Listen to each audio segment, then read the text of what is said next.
Set yourself, man. Nothing coming back. Put something in them monitors and them, man. Come on. Age is set too expensive for this, man. One to the monitors. Bring it up. Bring it up. Fire. Fire. Fire. Fire. Fire. Fire. Fire. Fire. Fire. Jano. Fire. Jano. Fire. Jano. Fire. Jano. Fire. Jano. Fire. Jano. Fire.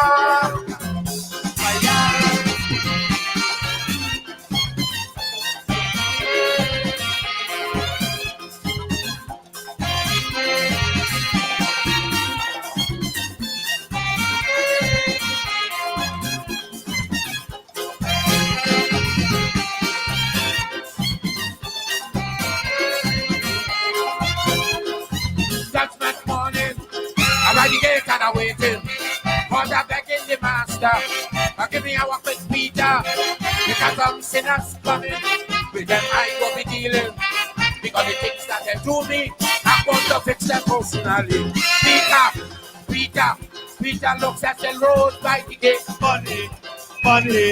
Peter look the Englishman, we sent at the road to Africa land. Money. Peter take break, take rally, but leave Victoria for me. Money. Peter can just don't care what you say, but for only the yeah, get away. Money. Why? My time for money. Peter, this is fire break. This is my time for money. Peter, keep the fire please. Come with it.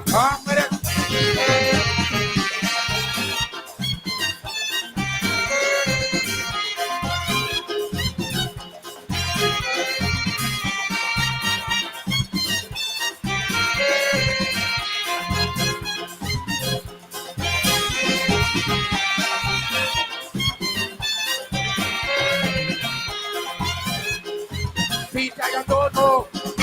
That I undergo from this bad man and woman. I feel the full weight of the hand. They made the whole press law. They never care about the poor. Peter, this big look at the day. There's no waste time for talent to play. Peter, wait. Peter, lucky on sweat by the gate. Money. Peter, I don't want you to make fuss forever. I want this before. Money. After Peter, look the woman who was South Africa refused to vote after money. Peter, I just look at what you do like Reagan. Money. Why? I die for money. Peter, fireplace. Come with it, sire. It's my time for money. Peter, fireplace.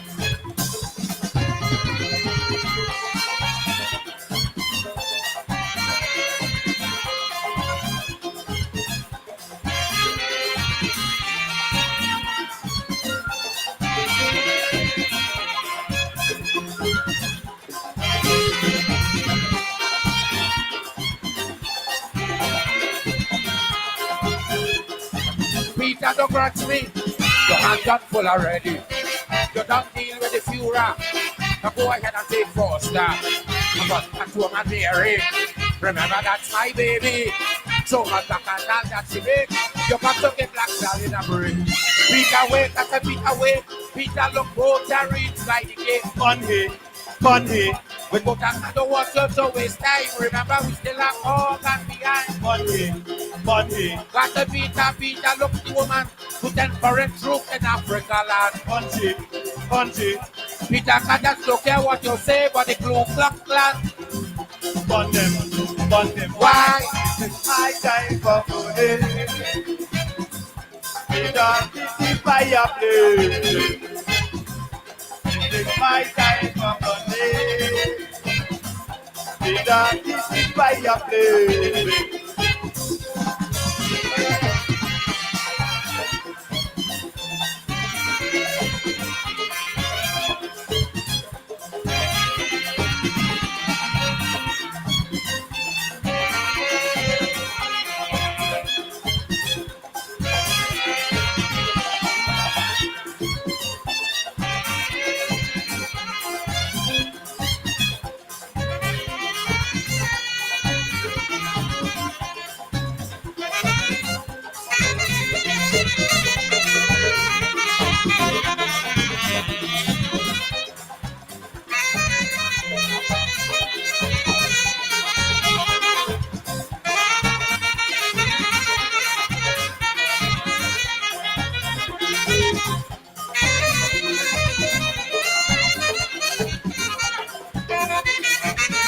Hey, Brett, come with it.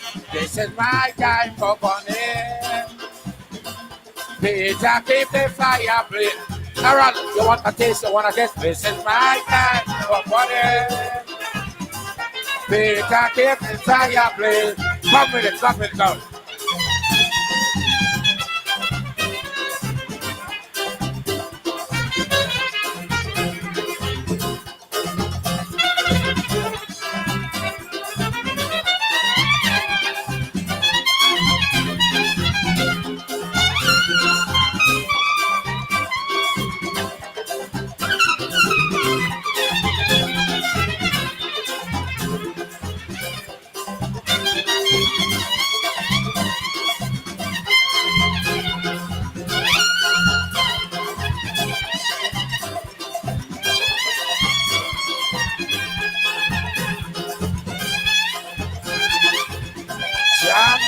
Jam them.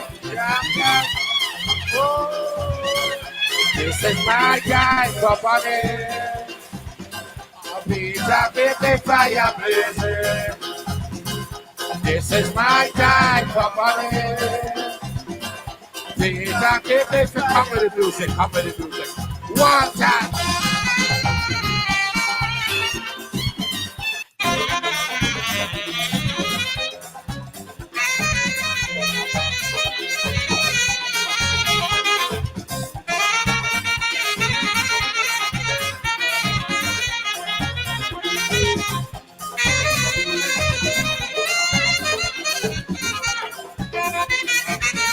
Hey, Brett, come with it.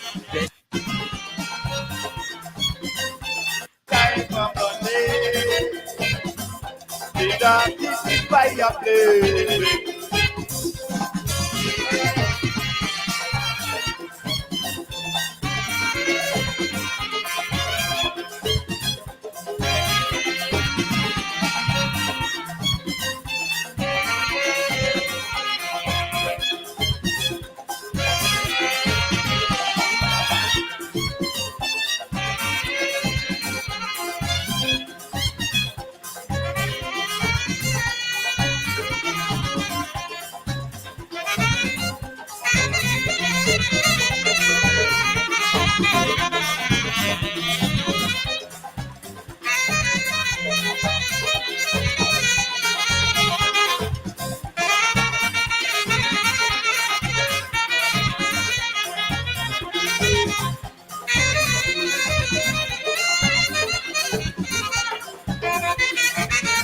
Hey, Brett, come with it.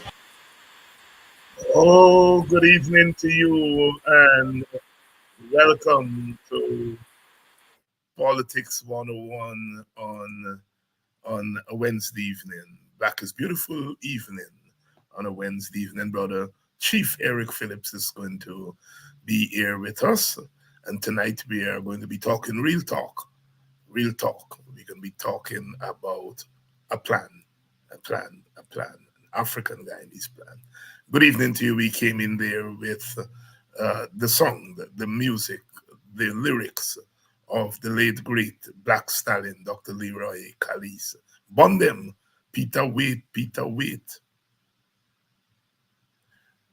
Ian Smith, By the Gate, Bonnie, Peter Waite, Francis Drake, By the Gate, Bonnie, Peter Waite, Morgan, By the Gate, Bonnie, Peter Look, the Ku Klux Klan man, By the Gate, Bonnie, Peter Waite, Look Barrett, By the Gate, Bonnie, Peter Waite, orphan, there by the gate, he going in the fire too. Burn them, Rastaman said, burn them, Aya, burn them. And that's what we are doing here. And of course, there on the saxophone, the great Roy Cape passed away this past week. Often we speak about the Calypsonian, but we don't speak about the musician, Roy Cape. Those of you who follow Calypso in Trinidad and Tobago would know of Roy Cape and the All-Stars. Roy Cape, who has provided musical accompaniment for a number of Calypsonians. On the saxophone there, he passed away this past week. Very close friend of Black Stallion. And Roy Cape and the All Stars passed away. We're also mourning the loss of James Earl Jones. The old timers remember him. Great African American actor and well known to audience. Great actor, period. Rest in peace, brothers. Rest in peace. From my own hometown, my very good friend, Magna Trim. She comes from a family that we call in Buxton, Guyanese family, WPA family. Magna is one of those women who was always there, you know, emancipation time, whatever, you know, they don't dare shouting on the microphone, but when it's time to work, you know, she was one of those ladies, or family, or entire family, that entire family, sisters, Magna, Patsy, Denise, Donna, sorry, Yvette. Magna passed away this past week. May her soul rest in peace. She's gone back to her ancestors, you know. Our Congo people teach us Congo Creole. See them go away. One be one, one be one. Our Christians say every day souls are passing away. Every day souls are passing away. And the Rasta man taught us that one bright morning when your work is over, I'll fly away. Fly away. Fly away home to Zion. One bright morning when your work is over, we'll fly away. Fly away. In Africa, we say Yangadona, Yangadona. And if you see Yangadona with your red, green, and gold, you better clear the way lest you pass. Rest in peace, Magna. I just the night before I left to come back to work, I saw daughters and they told me to go by to see her because they feared that the next time I come back, she would be gone. They knew she was traveling. Unfortunately, I was leaving early the morning. I didn't get to see her for a last time.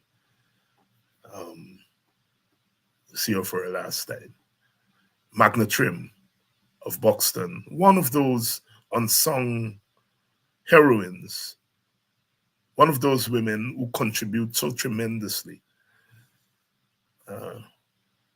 One of those women who made men like myself what we are.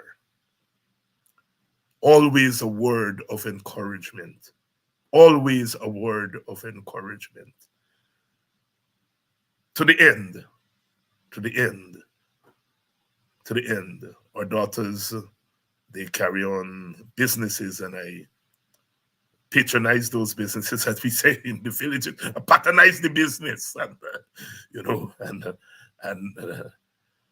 Magna would buy me a beer, and she would say, "David, you mustn't always they buy; they must buy for you too." I will have really fond memories of her and to her family, to her daughters, her son. I am glad to have known your mom. I'm glad that she has been very much part of my life, part of my brother George's life, because we were always very, very, very close as a family, very close. I consider myself part of the family. And she's gone. She's gone to the ancestors. What good? What good? What good? The ancestors will find work. And you will help Black Stallion to talk to Peter. So when they coming through the gate, as the Rasta man said, burn them. Burn them. Those who have committed grave sins against the African people and the African world. Rest in peace, Roy Cape, James Earl Jones, and Magna Trim. Please share the link. Please share the link. Please share the live.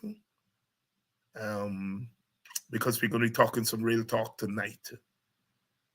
We've just come out of Black History Month, African Guyanese History Month in August, and we had quite a bit going on. We had attempts by the other side to derail our observances. But there was no official attempt to deal with the question of the African condition. No official attempt. Throw a little sport here, give a little wine up there. That for them, that's what our emancipation means. But for us, it must mean something else. It must mean much more. Our brothers and sisters, indigenous people, they have Amerindian Heritage Month this month. And God bless them. There's a lot happening. Not just wind up and dance up. There's a lot happening in terms of policy initiatives. And we're not saying it ought not to happen. We're saying just last month, it was African Month. And the powers that be were not interested in anything serious. We, of course, in the African community, we always take it serious. We always take that month serious. And we did what we could do. But we are saying that those who hold the keys of power did not see it fit to take that month seriously and to talk about policies. We're going to talk about some of that here tonight. We're going to be talking about an African Guyanese development plan. In 1992, when the government changed from PNC to PPP, I remember Brother U.C. Kwayana, when people were down, African people were down, he said, now is the time for us to fight with a plan in hand. Now is the time for us to fight with a plan in hand. And tonight, those words come back to us. Part of our fight is that we have to fight with a plan in hand. The government has to have a plan for the country, and that plan must include a plan for African Guyanese. But African Guyanese have to come up with that plan, because the powers that be wouldn't come up with that plan. And even those who we vote for on our side, the political parties, would not see it as their job to come up with an African Guyanese plan. So we've got to come up with a plan of our own. So Chief Eric is here tonight, as usual, on Wednesday night, and we are going to be talking about that plan. So please share the link. Let everyone know that Politics 101 is on tonight, and we're ready to roll. Let me bring in Chief Eric. Chief Eric. Good night, Chief Uhuru. Jambo. I know you spent some time down there in South Africa and Southern Africa, and you would have deep roots there. I remember my first visit to South Africa was in 2007, and I'd gone with a group, and we got there about midday. We put down our baggage. We were staying in Johannesburg, just outside of Johannesburg, Yeah, Joburg, suburbs. Yeah, the suburbs. Yes, and they came for us, and they took us down to a village, um, close to the Botswana border. I yeah. remember what that area is called, and the names are escaping. Mpumalanga, Yes, Mpumalanga. exactly. Yeah, yeah. They took us down there and Mm. initiated us. And I am telling you, Chief, when I got to that village, within 5 minutes, I saw about 20 people that I know from Buxton. The faces. I mean, the faces, the way they walk. Yeah. We had a lady in Buxton named Miss Frida. Cousin Frida was, she taught us to make conky. You know, she danced, she know the African thing. She was, and I saw Cousin Frida. I said, Cousin Frida, you know, and this was the first 5 minutes in one small village in South Africa.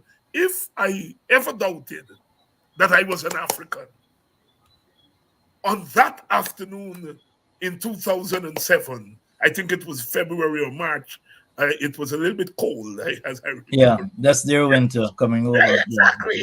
Yeah, yeah. I knew then that I was African when I saw those people. Do you still keep in touch with South Africa, Southern Africa there? Oh yes, and I've been to South Africa twice in the last 5 years. My Queen Mrs. Akazi, who was a descendant of King Mzikasi, who fought with Shaka Zulu, she lives in Durban. And so I went down there. I went up into the Durban Hills. I went up to the last battle with the Boers. And then on another occasion, I went there for a reparations conference with the Council of World Mission.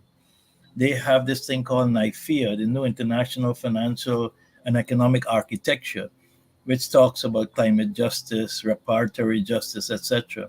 And that was held in a monastery.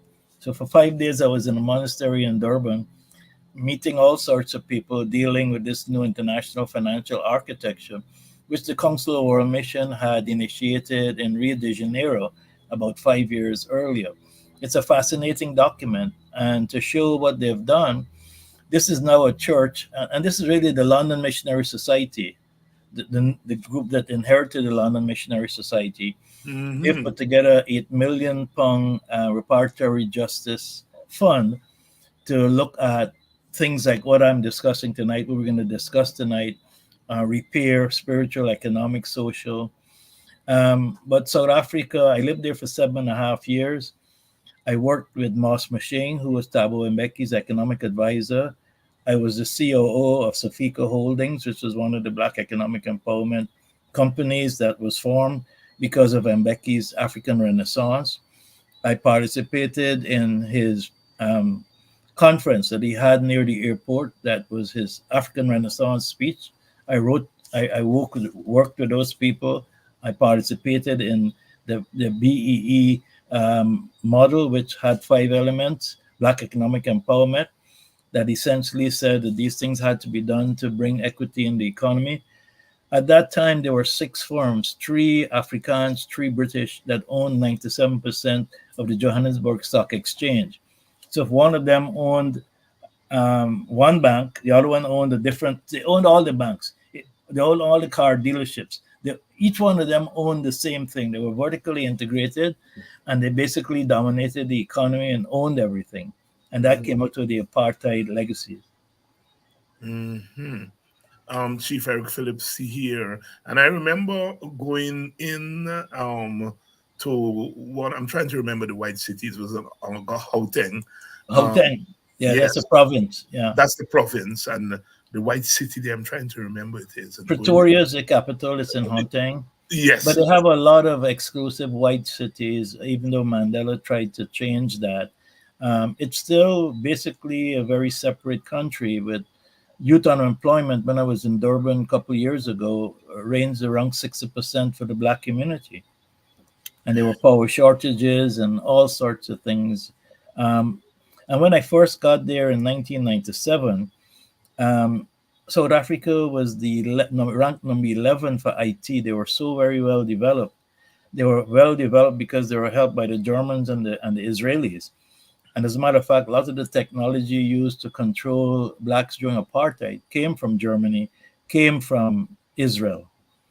And I remember going back to sell, they had a site 200 miles outside of Cape Town, in which they were going to create nuclear bombs, 6 nuclear bombs. And as part of a group, I feel some private capital group, which I went down there as a representative, we tried to sell that site to Cosmotros, which was a Russian group.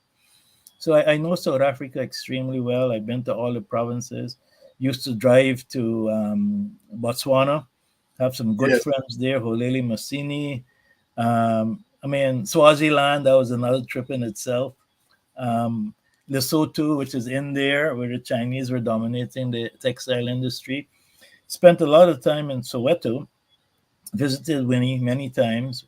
I lived in Houghton, 8 homes from Nelson Mandela's home. Kojo Paris lived 4 blocks from us. Yes, I remember Kojo was there. Yes. Yeah, Kojo was there. Had a Zimbabwean wife. He was doing a lot of financial dealings. But people don't realize that Soweto means Southwestern Townships, and it's a very large area.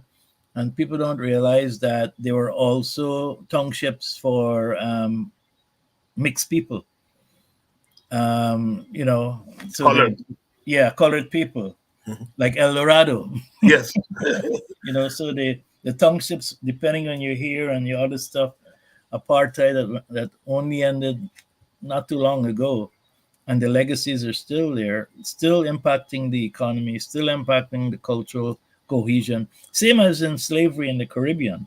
Apartheid was much shorter, and you could see what has happened, and you could see the legacies today. Of course, Mandela came out. Winnie was really the hero before he came out, and a lot of people went to Robben Island. You know, even and Becky was there. Mandela was there, and of course Cyril Ramaphosa and Jay Naidu, who were the head of COSATU. They were the ones who were part of the labor movement that helped the fight. So there's so much to learn from being there. The parallels are so significant. And of course, you're seeing that even after free and fair elections with a better constitution, those legacies of structural exclusion still exist. The education system, remember we had that thing in Soweto where all those kids were killed. The song Sarafina came out of that. Yes. Where young South Africans, Steve Biko and all those guys, fought against being told that they had to learn Afrikaans and Bantu. And a lot of South Africans, even after elections, were structurally unemployable because they had no skills. And at that time, when I first got there were 38 million South Africans, 35 were Africans, but the 3 million gouged out about 90% of the budget. And so when you go to Khayelitsha in Cape Town and you go to other places, you see the devastating poverty, the shanty towns. I mean, a road separates extraordinary wealth from absolute poverty, and that still exists. Yeah. I was stunned. I went into a mall and there were 39 businesses in the mall. And 38 of them were white owned. There was only one black owned business, and it was a massage parlor. Yes. Yeah. And they have some beautiful malls there. I mean, Sandton. Yeah. Oh, yes. Cape Town. I mean, it's just an incredibly developed country, and yet total exclusion for so many years. Yes. Whites only policy. Yeah, the infrastructure, you know it better than me. Yeah, amazing. So it was second to none. I mean, second the roads. To none. Second to none. So when I see the ones in our country building roads and saying that's a joke. I remember South Africa, that infrastructure, the roads, the bridges were out of this world. Yes, the malls, the expensive homes. It was a very high-tech country, again, driven by Germany and Israel. You know, and you mentioned Botswana, And a lot of our teachers had gone Yes. to Botswana at one time. Yeah. And I was able to go across the border to Botswana. And what struck Gaborone. me, Yeah. what struck me was that Botswana was not the poorest country in the world. No, they own 40% of the world's diamond. A lot of it was being developed in Antwerp in Belgium. Yes. Recently, they brought it back and they've created a new industry in their capital where they can train their own people and control their wealth. Yes. And it's one of the best governed countries in Africa, and it's landlocked. Oh, it landlocked. Yes, it was landlocked, and yeah, I remember people coming from Botswana over the border to sell craft, and I'm buying there's tremendous talent there. But as a boy, Eric Burnham had brought Sir Siresti Khama. Yes, who was the president of Botswana. Botswana. In the 1970s, when Kaunda and Nyerere and all of them came to Guyana. So Siresti Khama came. And even as children, you knew that he was a little bit different from the others. Yes. He was a little bit different from the others. And so it was not surprising when you learned that Botswana had a thriving economy there. What do you think of the recent development after the elections with the coalition government? And it's very intriguing because I read today that Israel is pushing advocacy in the U.S. Congress to tell South Africa that if they don't withdraw the ICJ court case for for genocide, that they'll be punished, that the U.S. should punish them. And the Israelis said in that press release that they're hoping that this new coalition government will help to mitigate it and will help to remove it. Because the new coalition government, South African politics is so problematic. The ANC has been there for a while. The Afrikaans Party, the second party, the DA, they're now in coalition. And they were the original people who controlled apartheid. So you are actually in joint venture with the person who enslaved you and took away all your wealth. And to some extent, it makes sense because they still control all the wealth. And so whatever policies you put in place, it's like Guyana. Even if Afro-Guyanese were to have a government that supports them, they have no private sector. So all the contracts will still go to Indo-Guyanese and Portuguese and Chinese. Same thing in South Africa. When you control the economy, it doesn't matter who's in power, because economic power is more important than political power. Economic power can give you political power, but political power doesn't necessarily give you economic power. And we're in the same situation here. And while we're on that, I want to skip across the border to Zimbabwe. Yes. And our brother Robert Mugabe, who was conscious of the overpowering effect of the economic power on his ability or inability to govern effectively. Yes. And he moved to do something about the land. And of course, he took the land away, and Europe went crazy, especially Britain. Yeah. And let me give you a story about that. 3% of the population in Namibia own 97% of the land. Same thing in Zimbabwe, same thing in South Africa. The land is predominantly owned by whites. So when Mugabe did what he did, Mandela made a decision with Mbeki not to do anything for 20 years and to see if white South Africans would release the land back to them that were stolen from them. But these are the agricultural lands. And what has happened is that these lands have gotten more valuable. And so the South African government, which would have bought back some, can't buy it back now. So the lands are still structurally in the hands of white South Africans. In Namibia, it's the same thing. Most of the lands are owned by whites who came there, Namibia,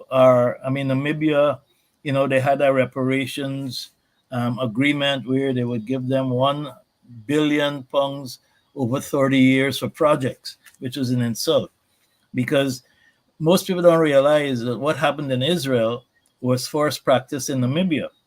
Yes. And all the Germans were there. Camps, the Germans were there. All of that happened, and they're saying that that happened in 1904 to 1908, and therefore it happened before the UN Genocide Act, and therefore they're not calling it genocide. They're acknowledging that they did these things, and so they don't want to pay reparations.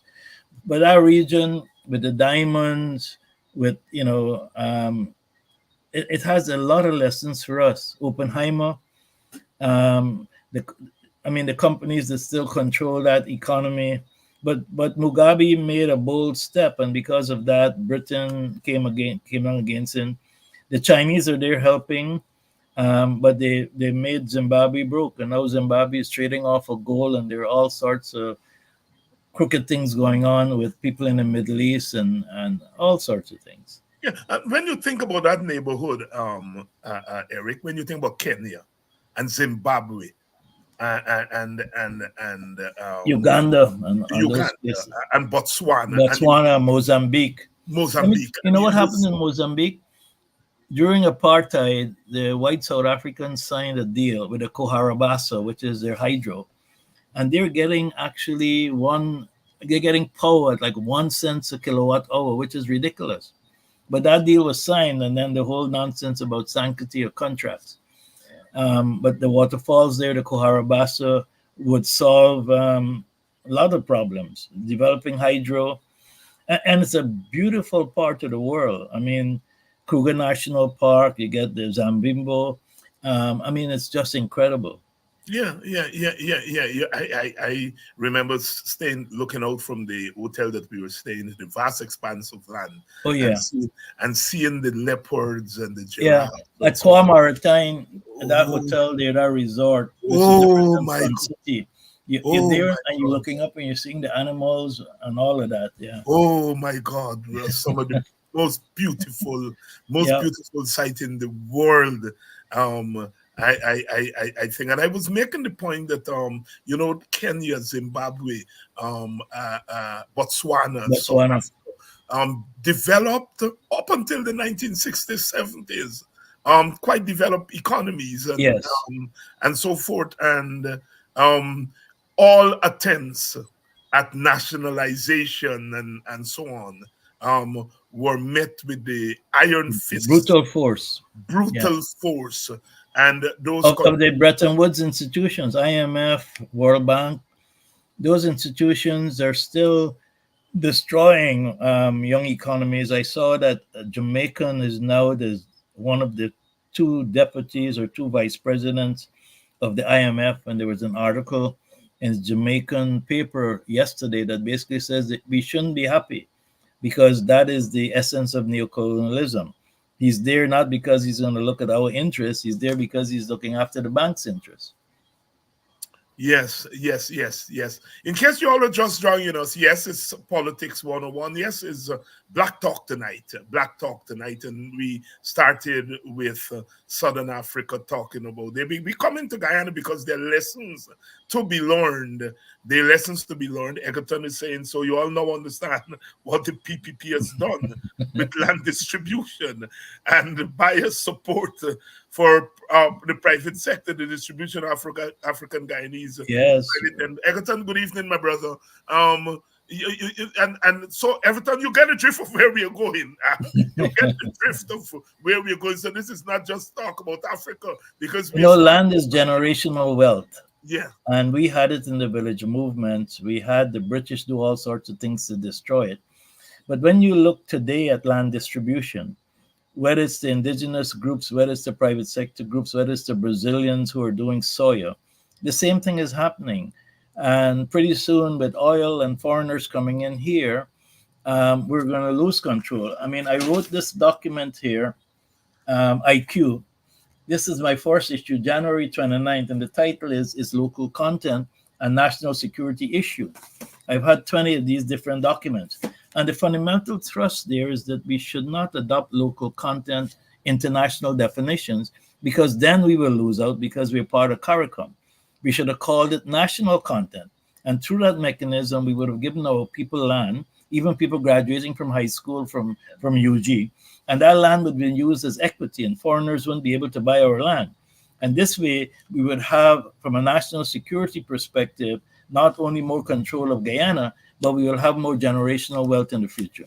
But people laughed at it. And I presented that at UG. I gave it to both parties.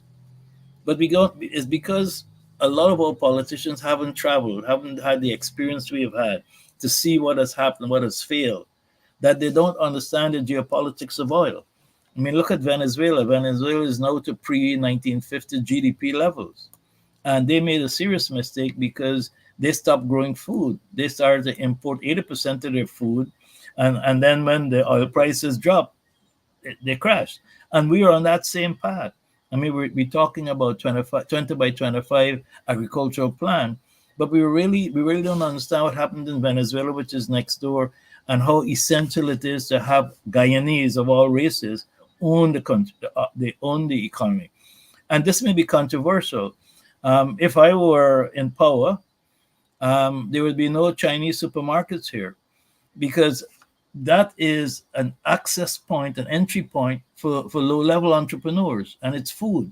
And now you have over 100 of these supermarkets driving small businesses out of power. You can't do that in China. Panama blocked it. Other countries have blocked it, because you have to understand the level of investment of your people, the level of development, the level of education, the level of entrepreneurship, and therefore those industries need to be protected from foreigners, because they're coming in here with money from their governments and other people, and they're just basically destroying the lowest entry of entrepreneurship in Guyana. And it's unfair. Very unfair. Eric, we started with land, and of course, African people, of course, like other peoples around the world, but we're talking about African people tonight. African people are married to the land. Yes. We are married to the land. And you see it even today in our culture when you go to the spiritualist services, they talk about groundwork. Groundwork, yes. Where the land. Local land is the axis. Yes.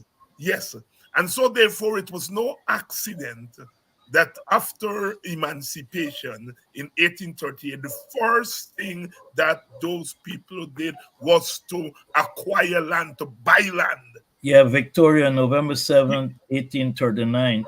And what was interesting about that is that was the first real the indigenous entrepreneurship in Guyana. Yeah. Buying plantations and converting them into land, using the church, education, cooperative economics, etc. And in that first village, Victoria, there were 5 female entrepreneurs, and we lost sight of them. Yes. And they came from four different villages. They pulled their money together. That story needs to be written up in a storybook for young people to understand that entrepreneurship is in their DNA. I mean, I'm having the same issue now looking at our maths and English results, where we have convinced our nation that math is difficult. Yes. I mean, I remember at Queen's College, you would get 92 in math, and you would bring last in a class of 36, and you go home and cry because there was no fear. And it comes back not only to the teachers and to the textbooks, it comes back to the camaraderie in the class, but more importantly, at home. What's going on at home? I mean, my father in Maikoni, when I was growing up, I used to play drafts every afternoon against older men. And that is a mathematical thing, especially if he got one man and you got 3 kings and you're trying to capture his king. That's all about logic. It's about memory. It's about understanding angles and all sorts of things. So our culture is not a culture that is conducive for us being a great math country. Mm-hmm. I mean, and I look at English, we're failing English. We look at these ads and they're sexy. Guyana is we own. I mean, everybody knows that. What's wrong with putting underneath it, Guyana is ours? So, we're nurturing Creolese, and it's destroying our kids, because when I taught at UG, it was mind-boggling, not only the lack of English preparation skills, but the lack of interpretation of questions. Yeah. And I know there's a group of people in Ghana who wants to teach in Creolese and all of that. That is madness. We're in a competitive world. Now we're a high-tech economy in Guyana. We need to give our kids all the advantages. And so even in the homes, we should have 6 TV channels dealing with math and English. And we get our best math teachers, our best English teachers. And every Saturday, for 4 hours, depending on your age group, you can go and get the best thing. So that we spread this common learning of English using our best, not having schools after common entrance of grade 6 exams, as they call it now, 11,000 kids are lost. In an economy where foreigners are coming in with better skills and they're going to take away the economy for us in one generation. But all of this we got to deal with. Yeah, even the Creolese, they don't even get right. Guyana is right. beyond. Yeah, don't get it Guyana right. is beyond. Is not Creolese. Creolese is Guyana. Are we own? Yes, yeah, it's a special version of it. There is a bastardization of Creolese. Guyana is beyond. Is not Creolese. Jamaican Creolese is different. Right. Barbadian Creolese is right, different. The Creole language itself is not being encouraged. It's loose Right. talk. It's really loose talk, And I mean, we have a 2-year-old who comes a lot at my home on weekends, and the guy is just brilliant. But we don't speak Creolese around him at all. He will never hear Creolese because his brain has to be wired differently. I mean, there are things that have happened in our culture that we don't really benefit from. Beethoven, whose mother was a Moor, Beethoven's Fifth Movement. If you play that with a kid when they're 1 to 2 years old, it rewires their brain more spatially and become more intelligent. And this is from Beethoven, who is from us. And we don't even understand these things. Or we don't want classical music. We don't want There's a lot of stuff that is scientifically proven that we don't bring into our educational system. Yes. I remember when I went to Canada, I had a Nigerian teacher, tall guy. He spoke 11 languages. And we were struggling with the periodic table. And the man came up with a simple solution. He says, here lies Berry Bill caught napping on a Friday night. Easy sentence. Helium, lithium, beryllium, boron, carbon, nitrogen, oxygen, fluorine. From that sentence. So we learned all the 77 elements of the periodic table with ease. We ain't got to cram which one is this and which one is this. So there are many things that we've lost in our teaching architecture here. Teaching, this most essential part of teaching are good teachers. Yes. And Winston Jordan is saying he can identify with the math. And as you speak about it, I was a 70-something bordering on 80 kind of guy in math class. And I know I was down at the bottom. Right? But the competition was heavy. Them maths boy and girls used to study together. It's not like you're hiding. Yeah. I was a 70-something, 80-something kind of guy, and I wasn't in the frame. Nowadays, if you get 70-something, 80-something in math, you're a king or a queen. Yeah, but A is now 70, which is ridiculous. A, you fail. I mean, I remember even in Canada when we did engineering, first year engineering, if you failed any one of the 6 courses, you failed a year. That was Canada. But we came out of this system here that was so superior at the time, not just QC, Bishops, all the other schools, that it didn't matter to us because we failing was not acceptable. You didn't know the word failure. Yeah. And now with this economy becoming more high tech and AI and all these other things, we are at such risk. And I saw the government is creating some monitoring commission. Yes. That's like step 10 in the process. You got to really define the process, do a theory of change analysis that Minister Jordan would be very aware of, where you're looking at inputs, activities, outputs, impacts, and all of that. Analyze what's going on. Recognize that in a lot of our homes, we don't even have textbooks. We don't even have books in people's home. I remember when I first came back from South Africa, I was doing something with Josing with water. And most of the homes in Mocha didn't have a single textbook. How are you going to grow a country where the reading of books is no longer something that's normal, where people are on their phones doing all sorts of things? Yeah. See, now Australia is banning phones in the place. About 9 countries are doing it because the world is changing rapidly. when you're doing this type of thing on your phone, you can't write English anymore. Yeah. And if you don't write things properly, you can't comprehend. I learned that the best way I learn is if I write something down. Even if I got a computer, I write it down. Yeah. Yeah. Because it does something to connect with the brain. You learn by your eyes, by your hair, by your hearing, and all sorts of ways. But we don't even analyze how do our students learn. What are the methodologies we're using in school to drive them to learn a particular way? And we have extraordinary bright kids. It's just that we're dumbing them because we're not using the right methodologies. We're not adopting, looking at what Finland and Norway and China and Japan and South Korea, what they're doing.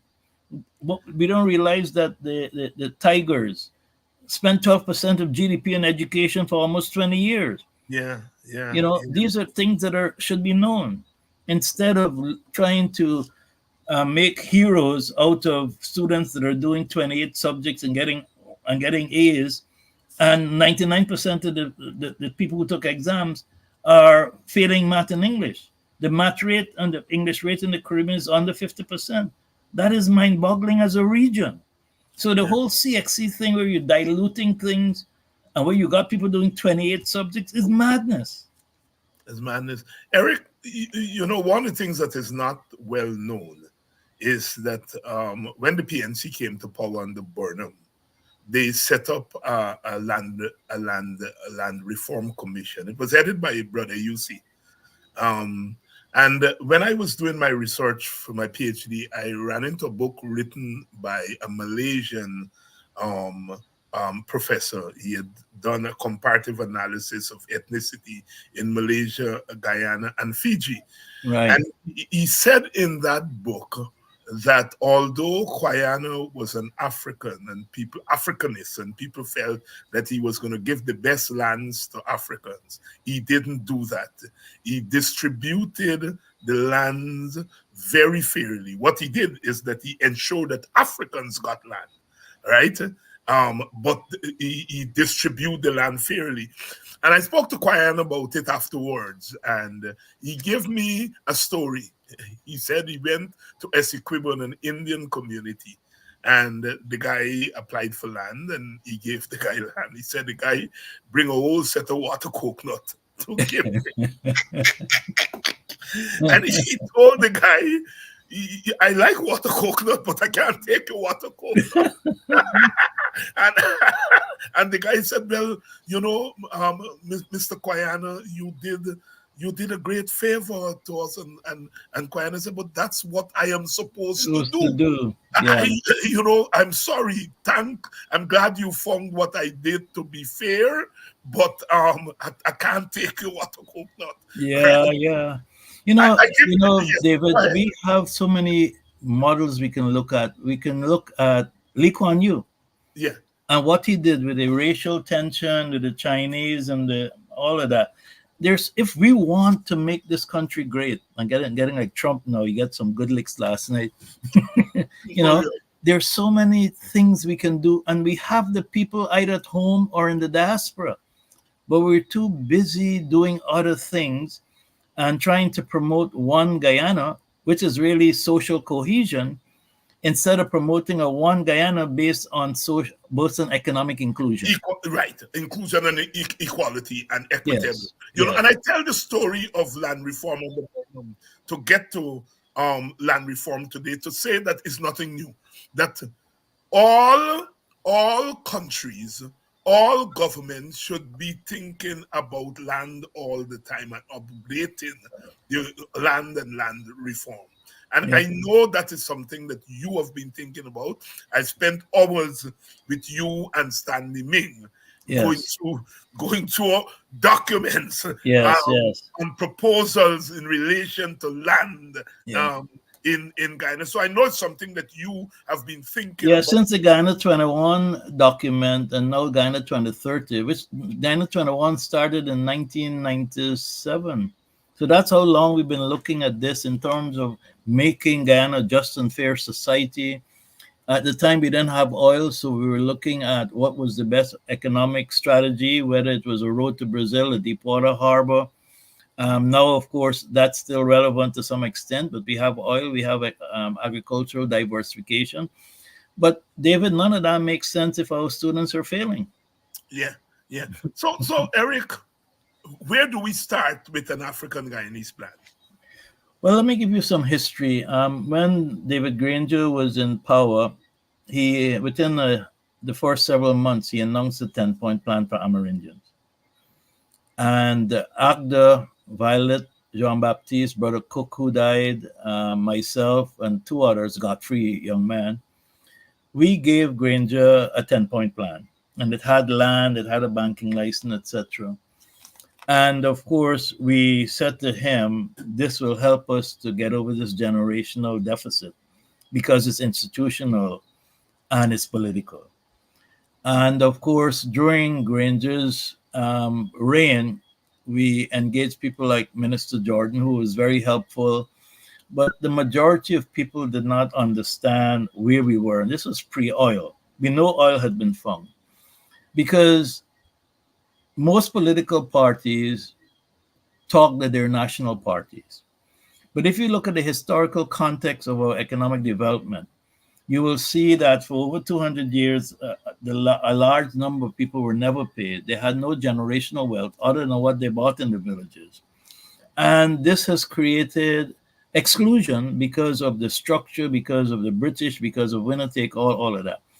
So we started within AGDA to look at an African development plan. Now we had people like Roy Lewis and Elton McCrae and bright people. Robert Forrester was involved. Charles Series. You mean Raw Lucas? Raw Lucas. And we started to look at 15 economic sectors to see where we were historically and what could be done. So we analyzed that. And that was the beginning of my journey or quest to look at an Guyanese development plan. Because if you're doing development, and this is just me, I might be wrong, but I did a lot of strategic planning for AT&T and was overseas in 6 countries for them. I believe we needed to do a regional strategic plan for each of the 10 regions. Mm-hmm. I also believe we needed to do the 3 counties, Berbice, Demerara, Essequibo, and overlay them. I believe we had to have a national vision on how we integrate this. I also believe that because of our history, we needed to have a strategic plan for Indo-Guyanese, a strategic plan for Afro-Guyanese, for Amerindians, etc., etc. Right now, the only thing we have that is institutionalized is a national development plan for indigenous people, because we have 240 community development plans. They're getting carbon credits. They're getting a lot of things. They have a ministry, etc., etc. And of course, in the process of looking at this strategic plan at multi-levels and multiple tiers, you would see gaps and you would see what has happened historically and how to change that. I mean, people forget that the Sugar Estate was an affirmative plan for Indo-Guyanese. Earl Grey will tell you, or George will tell you that 11,000 house lots were given to Indo-Guyanese in the Sugar Estates, and a fund was created. And Africans who were in the villages couldn't access that fund to develop their own homes because they didn't live in the Sugar Estate. We've lost all these things in our history because people are ignoring it. And I think that the person who ran that fund was Ramphul or Loku's father, one of the two, I forgot right now. But coming back to your specific point, because of the history of inequality, because of the history of indentureship and slavery and British colonialism, and because of the lack of a private sector in the African community, which was engineered, right? And remember, Cherry went to India and brought Korpulani and all these other groups here. People forget this history. So African Guyanese are the only ones who haven't been affirmed throughout. In the Sugar Estate, you had medical plan, you had education plan, you had all these plans there built into the fabric. And that's why the issue of sugar being costing too much, there's many issues. But it was overloaded with social benefits to the people who worked in the sugar industry, and therefore became non-competitive, especially since we lost with the Lomé Convention, where we knew that we would have, because of the EU and common tariffs and all of that, that our price would drop. But nevertheless, philosophically, I think that if you're doing a strategic plan for Guyana for inclusion, you have to do many different slices: an ethnic slice, a regional slice, a county slice, a global slice, and you need to put your best and brightest there, and people who have experience, people who have seen things done in other countries. I've been fortunate to have, lived in 8, and I've been to 8 countries. So you see different things, and you say, what is the relevance to these things in Guyana, given our history, given our trajectory, given our education system. David, there was a labor survey about 5 or 6 years ago. Do you know that 10% of Guyanese have never been to school? 20%, around 18% have primary education. I think 24% have secondary education, and 0.2% got degrees. You cannot build an oil economy on that. So if you're going to realign your educational system, you have to understand your history and do things to match your economic trajectory in the future. We don't do that type of analysis because it exposes a lot of ethnic things and all of that, and it exposes too many truths. So with that as a backdrop, what I started to do with others, and then I went on my own because this is hard work, because of reparations and because of a terms of reference we had that's basically say, look into your history of slavery and define the discriminatory actions that happened in the past, whether it was the British or Dutch or during colonialism, that have left you where you are today. And we did that, and we have a book, The Guyana Reparations Story. And in that, we have a historical review of 15 discriminatory steps over 200 years that various governments, regardless whether the Dutch, the British, or colonial government or post-independence government have done, that will tell you why Afro-Guyanese are where they are today. No private sector, no capital, and you can't be a capitalist without capital. And what has happened with our villages and the evolution there, etc. So in this plan that I'm working on, I did a historical review. I then did a pestle analysis, which is, I taught marketing and strategic planning at UG for 12 years. So this is second nature. And there you're looking at the political, economic, social, technological, environmental, and legal characteristics of Guyana. And when you look at that, political, you see you have a winner-take-all anti-human rights political system that nurtures racism, ethnic rivalries, and racial exclusion. This system is anti-African because of its ethnic imbalances being forged during the indentureship. So I did historical review. That took about 6 months. Jonathan Adams helped me with that. Did pestle analysis, which I've done. I mean, Guyana's economic, I have it here. Right, I have it here. 3 sheets of a framework that has to be further developed. Then I did a SWOT analysis.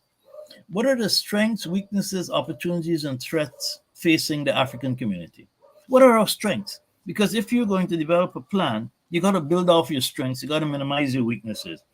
Our strengths are resilience, village lands, education, even though that's a weakness too.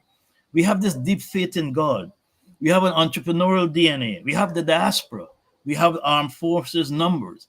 So I went through SWOT analysis, strengths, weaknesses. One of the weaknesses is lack of generational wealth, lack of a private sector, believe in a Christian God. And Professor Dans has written a lot on this.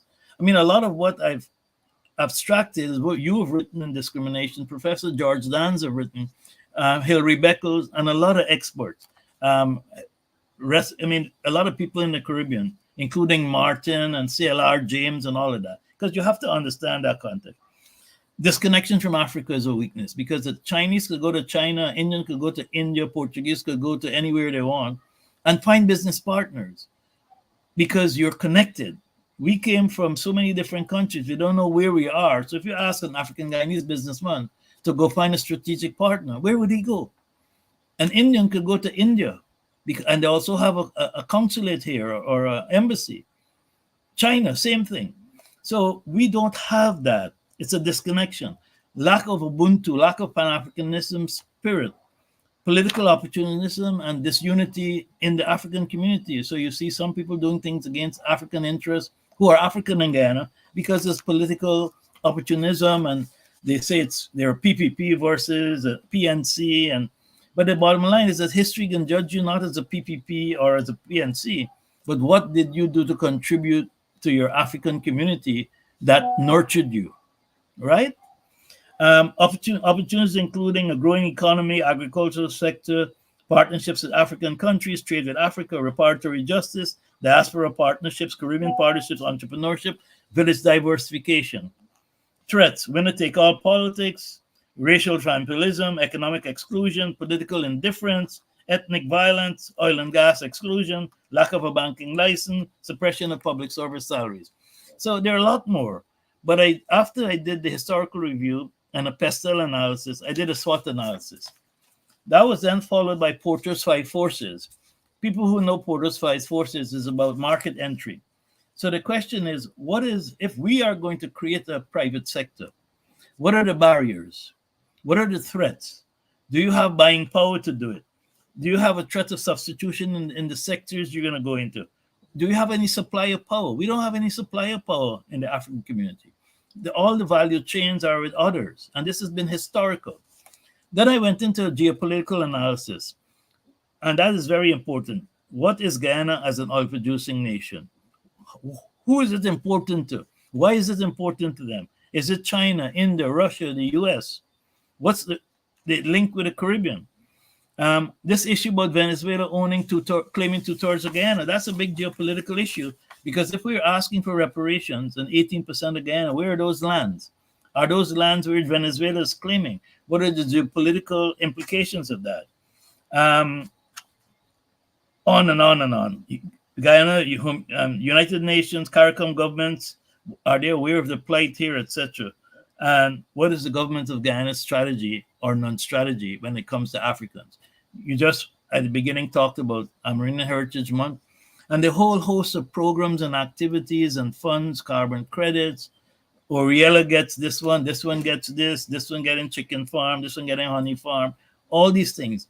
Yet, historically, when you go back to our history, Amerindians were partners with the British and Dutch in our oppression, 1763, 1823. You read that document by Whitehead and all those folks that talked about the history of Amerindians and Africans, where they were there to police us, where they were there to do certain things to us, right? So geopolitical analysis, because you have to understand as African Guyanese, where do you get help from? Who are the groups that will help you? And then we did a sectoral analysis, which was really, I updated what Raul Lucas and a lot of us had done. We looked at land, the financial sector, agricultural sector, oil and gas, transportation, government procurement, media, ICT, energy, youth development, affirmative action, who has gotten it, who's not gotten it, why, what are the laws, what are the things. And then out of that, I have another sheet. And this is just a framework, because the document I'm working on is called SEEIF, SEEIF, Sustainable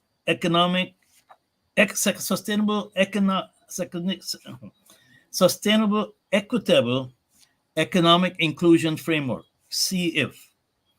And so I also would do a theory of change, which is something that I learned when I was working to put a budget together for the Guyana Reparations Committee, which the Ministry of Finance uses. We were trained in that theory of change. How do you change something? What are your goals? How do you move it from one place? What are the resources? What are the actions? What are the inputs? What are the outcomes?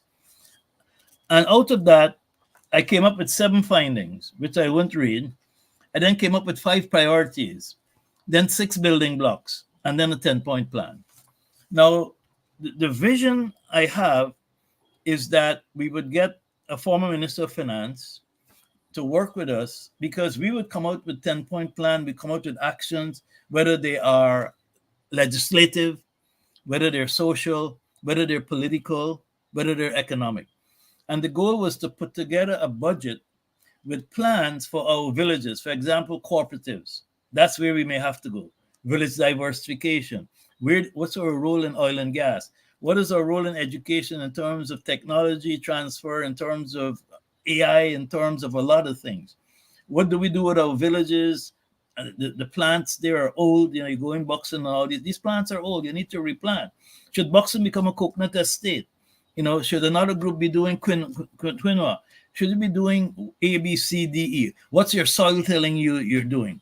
It's not just about, say, we're going to do this. What is the soil chemistry telling you that you can do?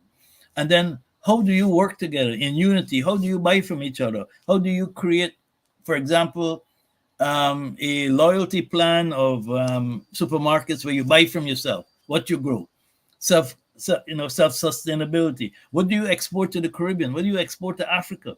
Nigeria imported $40 billion of rice last year. We got hundreds of thousands of acres of land. What's about the drainage? What about the capital to do that? How do you leverage this? Where are your key population centers? What are your youth looking at?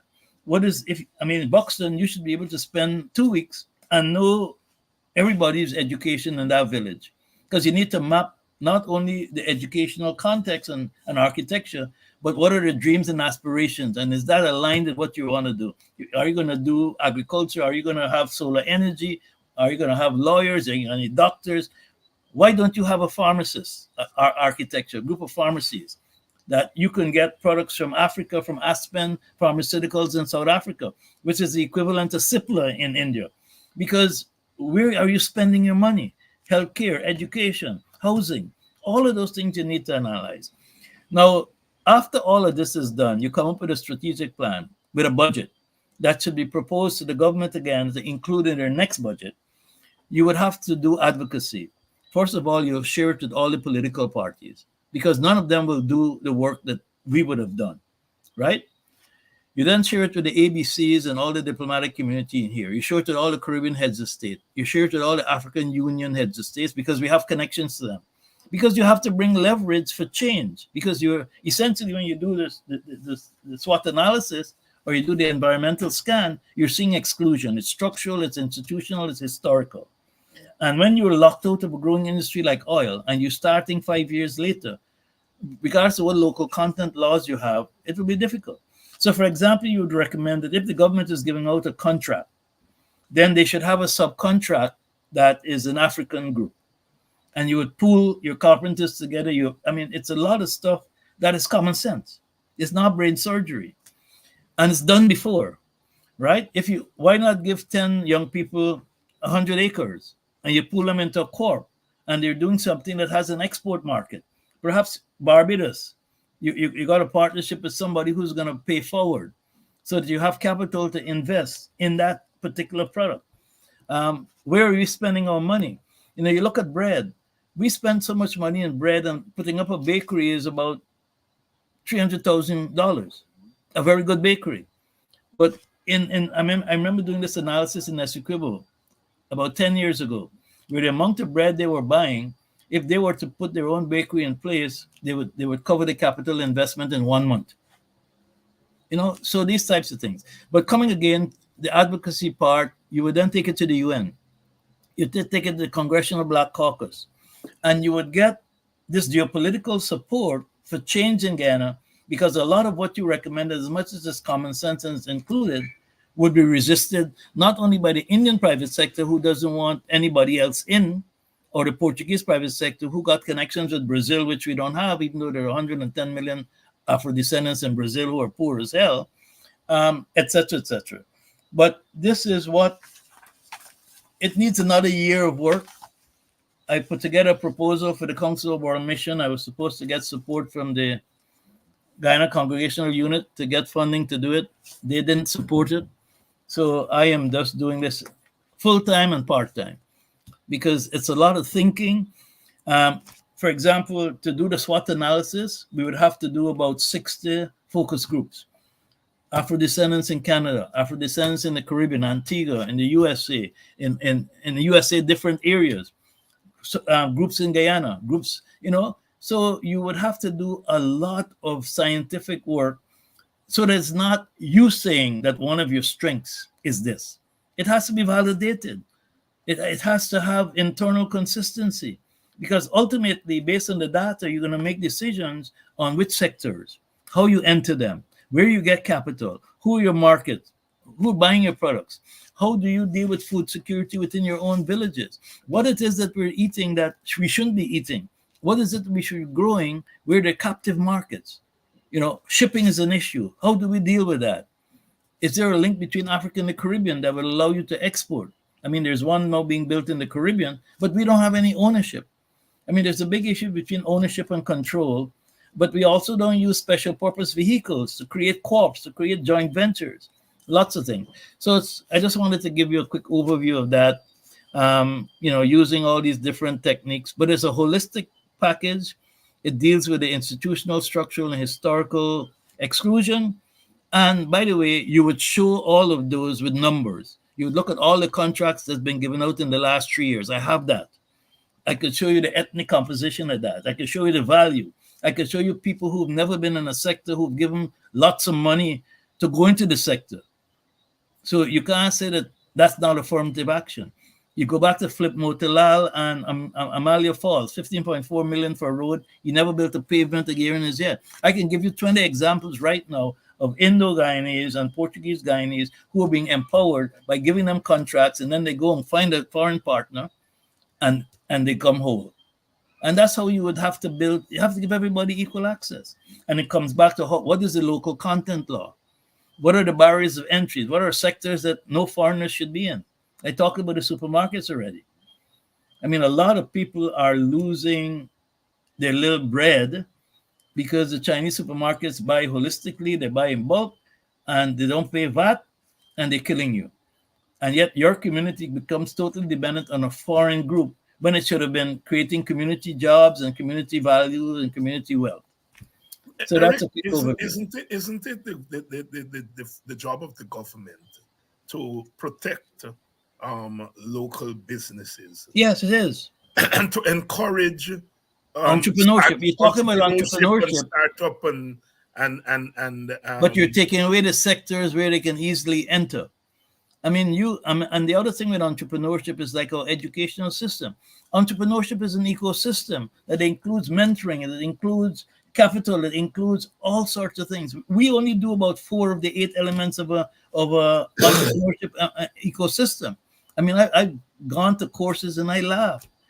We have a lot of retired people in the Caribbean and in the USA who've been in these sectors who could help. When I was at NYU doing my MBA, they had a group called CORE, which is a council of retired engineers and business people.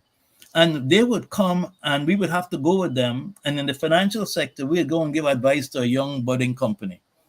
We have all of this. It's just that we're not utilizing it because of this racialism that we have and this ethnic superiority. And yet we don't have the manpower or the educational context to make this country sustainable and to not lose this economy to the neocolonialists and to foreigners. Eric, so we have to start importing nurses and teachers, and because the private sector salaries are up, but the public sector salaries are suppressed. That's what went on with the teachers' contract. We got to call it what it is. It's an exclusion of wealth from one sector because of ethnicity, and then you're promoting private sector entrepreneurship by giving them contracts and linking them to foreign partners and doing initiatives to, again, win votes by separating Amerindians from Africans when we have just as much of right. So we need land. We need reparatory justice. We need 18% again. All of our villages in the East Coast are subject to climate change because Georgetown is one of the cities that is supposed to be underwater by 2030. All that generational wealth that's there in land and housing and all of that will be gone. So we need to do things, but they're building Silica City, they're building other places for their exit, and our people are going to be trapped. Eric, let me get your thoughts on the Chinese supermarkets thing, because we know the private sector, which we can call it an Indian Guyanese private sector, they have approached the government complaining about the adverse effect that the Chinese businesses, the supermarket, are having on their businesses. A friend of mine was telling me the other day that, David, do not be surprised if in another couple of years you see a partnership between the Chinese who own the supermarket and other business and the Indian Guyanese private sector. Well, it may or may not happen because you got to look at the history of Suriname. Okay. About 10 years ago, there were 40,000 Chinese, 10% of the population. And ultimately, Buttigieg and all of them had to chase them out because it doesn't work like that. The Chinese stay together. They have, I don't know where they bank their money. If you go to the Chinese embassy, there's a whole Chinese ecosystem behind there that is self-sustaining, including supermarkets. Yes. I was amazed. We don't know what's coming through in terms of the diplomatic pouch, in terms of support for businesses here. We know they buy together. They've always been like that. You can't blame them.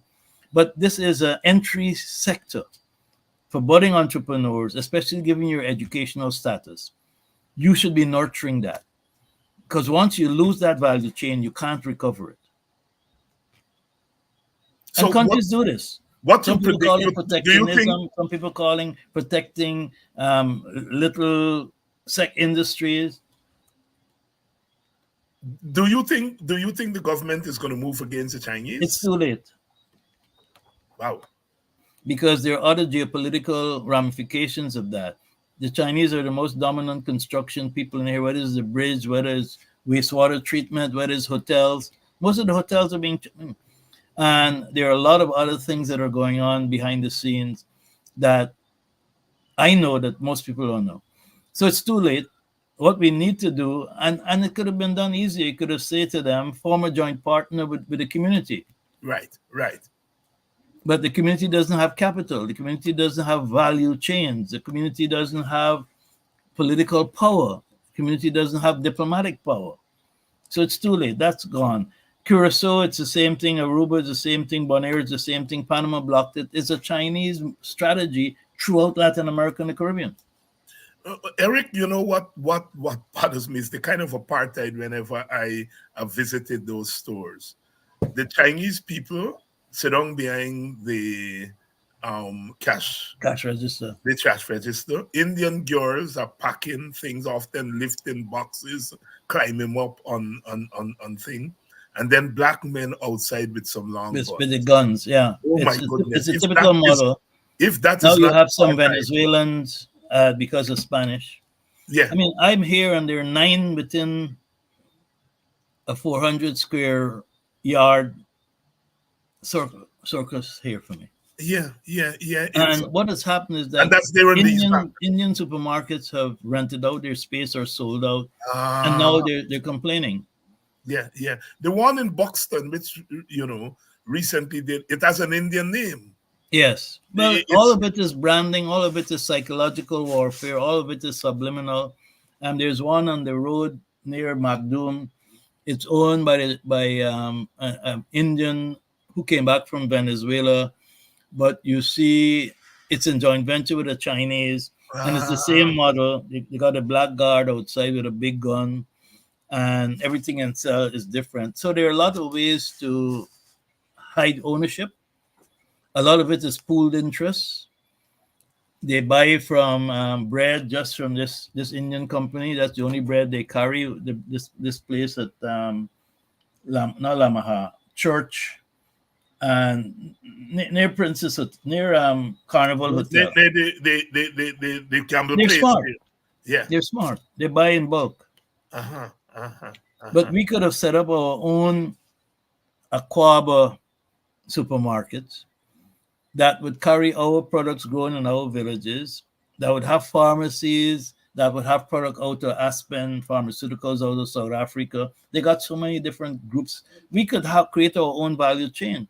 Right now, we're excluded because of the lack of capital and the lack of strategic thinking and the fact that the government has no interest in creating a black private sector, because you could have done that through your local content bill. You could have done that through policies. America did it with 8A, affirmative procurement. You could privatize the Chronicle, which is just a political newspaper, and put it in black hands so that there's some balance in the media. You could give out more radio licenses, more TV licenses, especially since we need, I think we really need to use TV to re-educate Guyana. I think you need to get your best teachers, because we don't have a lot of them anymore. They've gone into the private sector with their own companies. So the bulk of people are exposed to inadequate teaching, inadequate experience. I don't even know if the textbooks are relevant in this day and age. I don't know if the learning methodology is still the same. It certainly changed from our days. and with our results. Eric, when the coalition came to office in 2015, you were very busy. I played some small role because business people had approached us, Right. and I knew was it in Alberton. We had those initial meetings, and then Yes. you took it to another level, and the African Roundtable, Yeah, African Business Roundtable, Business Roundtable which came. was funny. And just to show you the attitude, we invited all the government officials. Only the IDB showed up, right? Yeah, And that's probably because Sophie McConan and I had worked together for 10 years. I was in the IDB CONSOC Civil Society Board. The entire private sector we invited, none came. wow, right. All the different groups, GCCI, Private Sector Commission, Manufacturers Association, AmCham, this one, that one, none came. And then Imam Khan, Roshan Khan, wrote in the papers that we are becoming racist because we are forming an African business roundtable to try to build a private sector. So I wrote to him in the papers and I said, GoPio, which is the Global Indian Organization, they have an annual business community of Indian Gopios throughout the world in India. So why is that now racism when we've been excluded and all we're trying to do is to come together to understand our exclusion and what steps should be taken to do it? What is the analysis of the sectors? What is the banking sector? What is the capital there? What is GASCI doing? Why are we excluded? If we have a banking license, what does it do? How do we create co-ops with all the money we have in the credit unions? How do we link that to buying from ourselves, whether it's cars or furniture or whatever? It's not difficult to do if you got agreement and structure and people who understand that this is about a clash of civilizations in Guyana, where you, in 10 years, you will not own anything in the economy.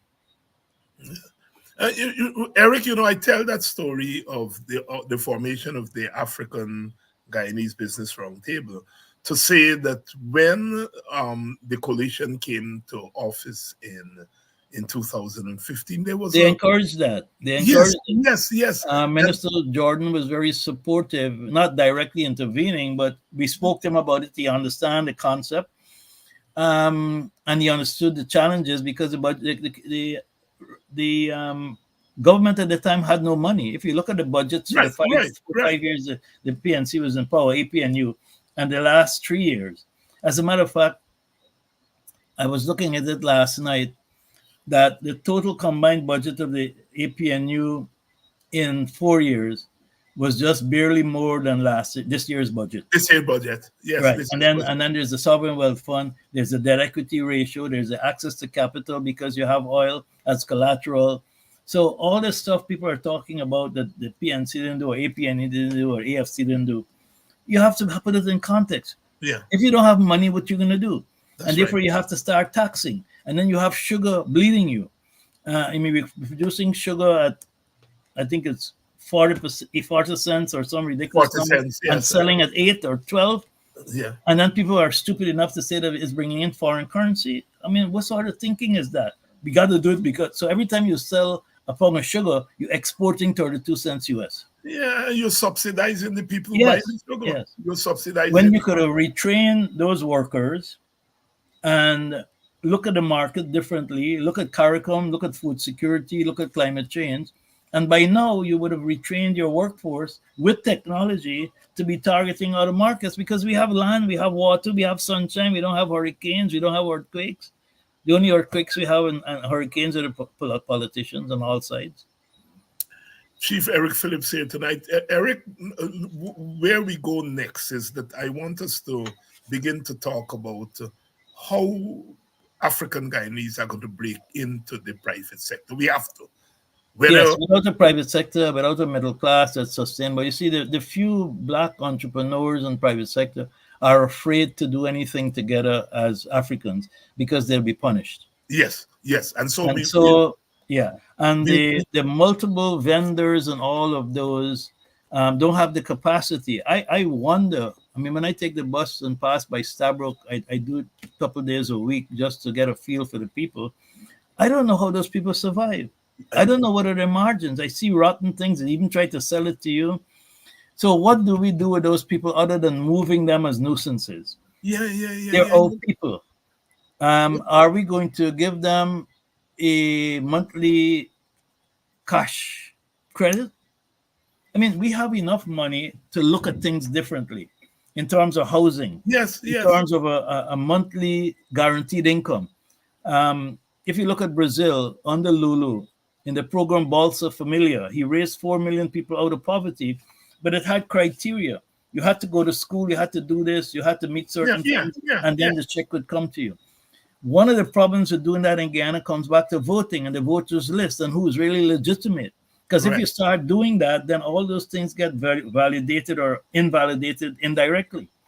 Mhm. We have a census, we don't even know what it is, Yeah. who's moving where, but populations are moving because you could see Region 3 has changed dramatically since 2005 on the East Coast with that 2 weeks of rain that made us lose 60% of the GDP. There are political and economic and people shifts that are going on strategically, and it's being done by a few people who are smart enough to know what they want to do and who they want to exclude. But then they have this overarching theme of one Guyana that camouflages what's really going on, Yeah. as Eric, GHK Lal will say. I am so glad you mentioned those people who are selling things on the road there, because I've told the story here many times of happened to be in front of Demico there when I was in court, and there was a commotion. They were trying to remove the stalls about six vendors who were selling in front of a big business around by Demico, and I rushed across but with the journalists, and they were about to forklift those people thing from there, and the people recognized me, and they said, Dr. Hines, please intervene. And they gave me the number for the City Hall. city engineer All right. who I called. And he tell me the old story. He asked them to move, they wouldn't move. And this was about 12 o'clock in the day, 12 or so. And I was able to get him to postpone it until 5 o'clock in the afternoon. Because you know what those ladies told me, Eric? They said, Dr. Hines, if we don't sell this afternoon, You can't eat. that's right, we have nothing to take home to our children tonight. And guess what, David? How are you going to pass math and English when you're hungry? That's right. That's right. And we wouldn't have any money to prepare things to come back to sell tomorrow. Yeah, and Then I look at them pulling those things, and some of them gotta take 2 buses each way to go home. That's $400, Yes. and they're not even making that. But they Yes. have to do something. If not, they can go crazy. Now, Yes. a minimum monthly cash payment to each Yes. of them, and and you could segment it. There's so many different ways. Everybody over 65, you've done enough. You got to benefit from the patrimony. You get X, and then you could have criteria to make sure that people can survive. And then you look at salary structures. When I was teaching at UG, the salary of a lecture there was almost a half or 1/3 of what the same lecture was getting in UE. At UE, yes, I know that. Yeah, And I had more experience than those in the UE because I'm coming from industry, 40 years of experience in industry. Yeah. So we have to rebalance our economy. We have to rebalance our sectors. But the key to it is a political system that allows inputs from everybody around the table. The Amerindians have their views, they have their culture, they have an orientation. The Indians have it, the Africans have it, Portuguese have it, Chinese have it. Look at Lee Kuan Yew and what he did. Yeah. It's got to be fairness. Otherwise, you're creating a time bomb. Yeah.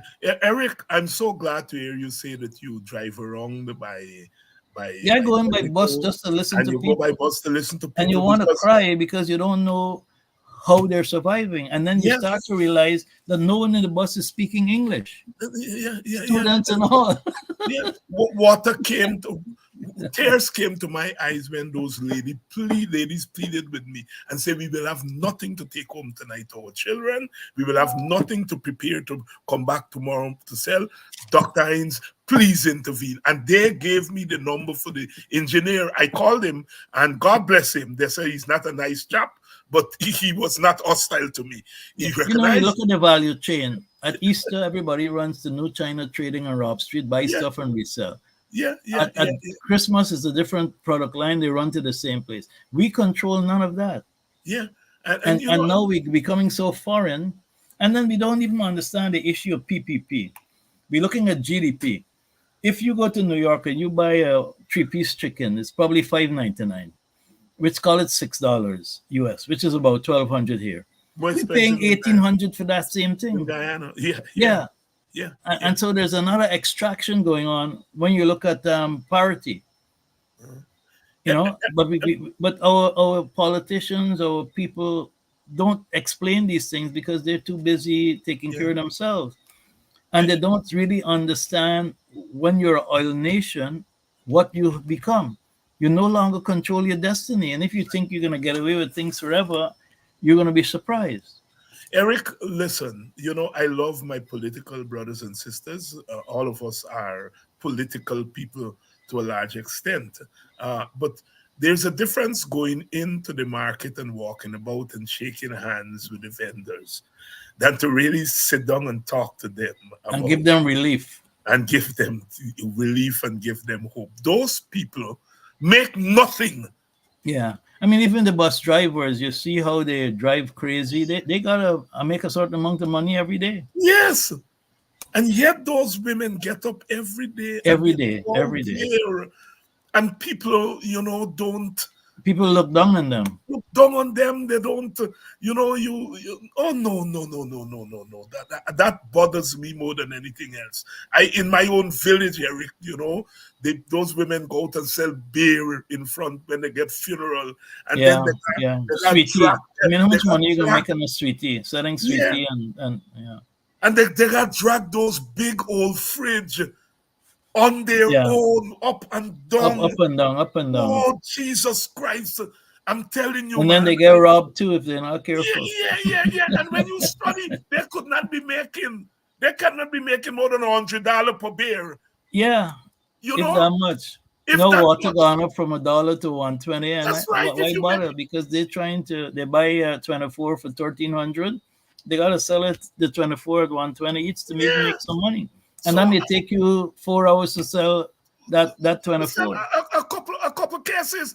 And then that will eat up your bus fare to go home. But you're not paying yourself for your labor. Yeah. They're not paying but yourself. It's sad given the economic growth. And we are also being tricked because the GDP is the output. Well, we're only getting 14.5 cents on a dollar of the output for oil. So even though it's being given to us and GDP growing from 6,000 to 20,000, Guyana isn't benefit. And then you look back and we pay 191 billion in Exxon taxes over the last 2 years. That money could have been given into those same women. You could have, when I was in South Africa, Stanley Ming came and visited me. We took a car from Joburg to Cape Town. We went to Port Elizabeth and all these places. And at that time, the ANC was just in power, but they started to regulate. They would not have allowed all these uneven things that people selling in. They used this red brick, and they gave everybody an equal space. They had sanitation. They had this thing that covers them from sun. So you're giving them some structure. You're giving them some pride. You're giving them some dignity. All of that we can do tomorrow if we had the political will or the leadership acumen. Brother Eric Phillips, Chief Eric Phillips, we got to keep on keeping on. People are glad for this conversation, and we are getting some. I know. Well, after I do some more work, and I think about this every day because, and I have my networks waiting, whether it's in the heads of states in the Caribbean or Africa, because I'm linked to them through Pan-Africanism, reparations, and through my own network as a White House fellow in the States. So we have the access. The thing that bothers me is that we don't have enough young people getting involved in this. We're getting old. Yeah. And I worry that they're so preoccupied with survival that they're not looking at their long-term strategic needs and the needs of the overall community. It's not just the African community. A lot of Indian people are suffering. Right. And then we give this misinformation just for political reasons that Africans are, Americans are the poorest. Well, if you own 16% of Guyana or 17% of Guyana, how could you be poor? You're not the poorest. So all this political, racial entrepreneurship and nonsense just to win votes, where you're feeding one part of your family at the exclusion of the other because you want that one part of the family to vote for you. Chief Eric Phillips, thank you so much. Pleasure. I'll see you next week, and we'll expand on Yes. African Guyanese and the development of a private sector. Yeah, Because and we need the people in the diaspora to start thinking about this. There are yes, opportunities here, yes, but you got to partner. yes, I mean, yes, we have a lot of people who have connections in Africa, and they're African companies that need to buy from us or can give us product like Aspen Pharmaceuticals in South Africa. I mean, South Africa got a lot of good companies that we could partner with. I know that country well because I lived there for 7.5 years, and there are many things we can do. Because we have land, we can grow food, but what crops do we grow? What is our soil telling us? What is the cost structure? Where can we get forward investment so they buy ahead of time? How do we yes, leverage that within the yes. banking facility? My brother, thank you very Okay. much. Pleasure, pleasure. Thank you. Chief Eric Phillips, a ton of knowledge, institutional knowledge, a sense of not just Black people, but Guyana and the Caribbean and the world. So everything is mixed up in there together, and there is the interconnectedness, because you really can't do much if you don't understand the larger context. And I think that's what Eric is driving us towards. And we're going to keep at this. We're going to keep at this because it's very important. I'll see you all tomorrow. Happy birthday to my two sisters, Sister Stacy and Sister Michelle. I hung out with them a little bit. Like they're getting me out. I used to be a Thursday to Sunday out man. And over the last couple of years, the body just saying, no, you can't do it. And they give me hell whenever I am in Arizona. In Guyana, it's different. In Guyana, once I land in Guyana, outdoors is my thing. Again, up and down, up and down, up and down, up and down, up and down. When I'm away from Guyana, I lock up myself, as they say, Professor, lock up tight. And all kind of story that they try to get me out. And last night they were able to say, well, Professor, you got to come out and take a drink because it's Sister Stacy birthday and Stacy and Michelle birthday. My two sisters, they look after me well in Arizona. That's one thing I can talk about. My friends, them here. I go away, I left my house, they take care. I mean, also take care of it more than I just take care of it when I did, really wonderful people. And happy birthday, Michelle. Happy birthday, Stacy. Love you all so much. And to you, my audience here, I love you all unconditionally, not uncritically, but unconditionally. And we're going to get this thing together. Like I said, we have to talk. We have to talk about our condition. Ras Kofi, my brother, you see, I thought Kofi father name tonight, and I didn't know Kofi was in the audience. Ras Kofi, brother UC's son, reminded me that it's Sister Andaye's birthday. Sister Andaye, the late Sister Andaye, really a tower of strength, a mother, a sister, a comrade to so many of us. And it's our birthday. If she were alive, she would have been 82 years old. Gone a little bit too soon. Well, we would say a lot too soon. Happy birthday, Sister Andaye. Hail up, Ras Kofi. It was good for us to spend time in Guyana and rubbing up with the culture, using the culture as a way of getting our people together and giving them strength. And like I said, when we were on this program, you never know. I was talking earlier about Brother UC's role in land reform and land distribution in the late 60s and the early 70s, and how democratic it was. As the author put it, he said, Guyana is an Africanist, and people thought that he was going to discriminate in the distribution of land. He distributed land to all ethnic groups. There was no favoritism. He ensured that Africans were part of the distribution of land, but he was very fair in the distribution of land. And the author was saying that in ethnically divided societies, you hardly find that kind of thing. But there you see was an example, and that is why I went back there. I went back there because among the many things he did during the time when Askria and the PNC were not at each other's throat. Guyana was quite pivotal in a lot of those early planning, whether it was the Co-op Bank, whether it was the NIS, land reform. He was part of all of that. And of course, they say, you got beat your own drum. And, somebody who wrote about Jagan, a PPP person, was approached and asked, well, you didn't say much about Guyana in what you wrote. And he said, well, that's David Hines' work.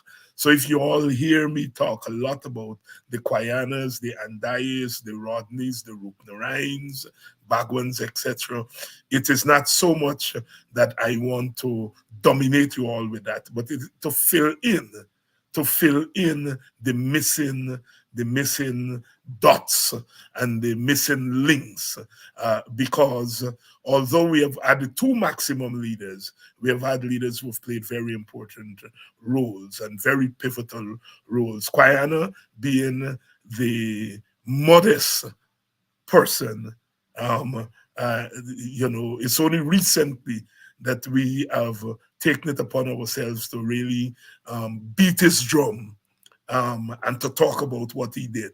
He's not that kind of person, and he wouldn't dissuade you from doing it, but you were very careful not to push Guyana up and so on. But we are now big boys and big girls, and even though he may be uncomfortable at times with it, but we've got to do it. We do it not to say that he's God or to say that he is without fault, but to say that there is a host of experiences that we can draw from.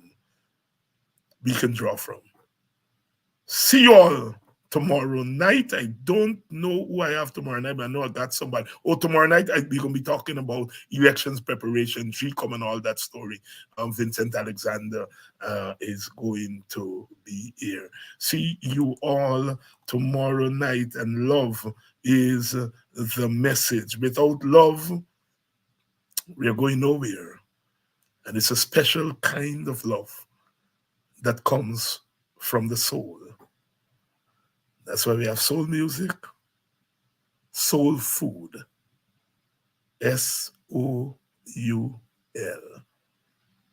Beautiful. If you hear black is beautiful, Santa Claus. Black is beautiful. It's a textile. Lift your head like me. You got to wear it for